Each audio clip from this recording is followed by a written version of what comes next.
हमारे खुदावन यीशु की अंजील मुक़द्दस लूका के मुताबिक उसका 21वां बाब 20 से 28 आयत तक। एक दिन यीशु ने अपने शागिर्दों से कहा कि जब तुम यरूशलेम को फौजों से घिरा हुआ देखो तो जान लो कि उसकी वैरानी नज़दीक आ पहुंची है।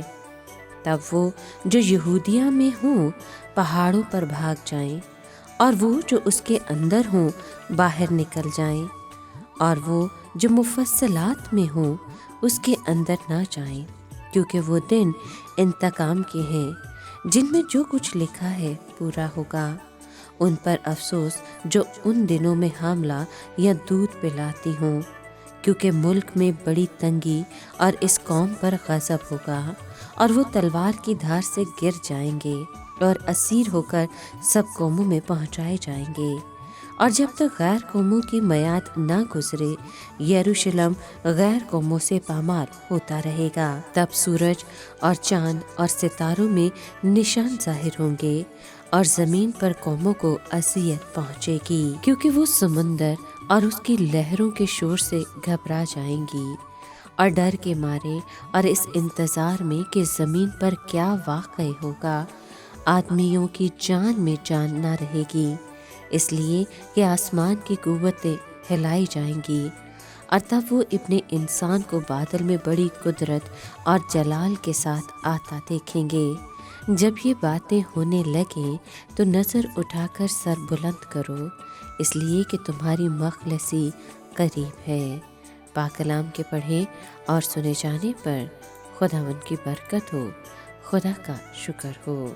अजीज दोस्तों, आज के कलाम में हम सुनते हैं कि अब खुदावन वाज़े तौर पर यरूशलेम की तबाही के मौजू पर बात करता है। इस शहर के उजड़ने की निशानी ये है कि रोमी फौजें उसको घेर लेंगी।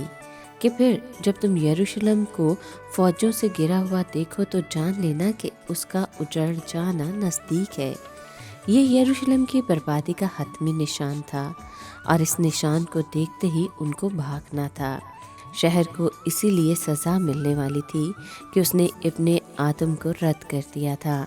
हामला औरतों और दूध पिलाती हुई माँओं को ख़ास मुश्किल होगी, क्योंकि इसराइल का मुल्क और यहूदी कौम पर खुदा के गज़ब के अयाम में उनको भाग निकलने में रुकावट होगी। बहुत से लोग कत्ल किए जाएंगे और जो बाकी बचेंगे उनको असीर करके दूसरे मुल्कों में ले जाएंगे। यरूशलेम का कदीम शहर गैर कौमों की मयाद पूरी होने तक गैर कौमों से पामाल होता रहेगा। इसका मतलब ये नहीं कि मुख्तसर वक्फों के लिए इस पर यहूदियों का कब्जा नहीं हो सकता। ख्याल ये है कि शहर पर गैर कौमों की यलगार और इसमें दाखिल होना उस वक्त तक जारी रहेगा जब तक गैर कौमों की मयाद पूरी ना हो। इसके बाद की आयत में फितरत की उस हलचल, उतार चढ़ाव और तुग़यान अजीम का बयान है जो मसीह की दूसरी आमद से फ़ौरन पहले ज़मीन पर बरपा होंगे।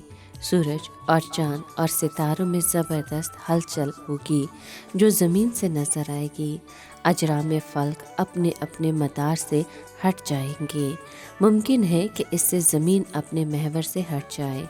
बड़ी बड़ी समंदरी लहरें खुश्की पर चीज़ों को अपने साथ बहा ले जाएंगी, इसलिए बनी नौ इंसान पर दहशत तारी हो जाएगी। मगर खुदा के परस्तारों और उसके पैरोकारों के लिए उम्मीद है। उस वक्त लोग इब्ने आदम को कुदरत और बड़े जलाल के साथ बादल में आते देखेंगे, और जब ये बातें होने लगें तो सीधे होकर सर उठाना, इसलिए कि तुम्हारी मखलसी नज़दीक होगी।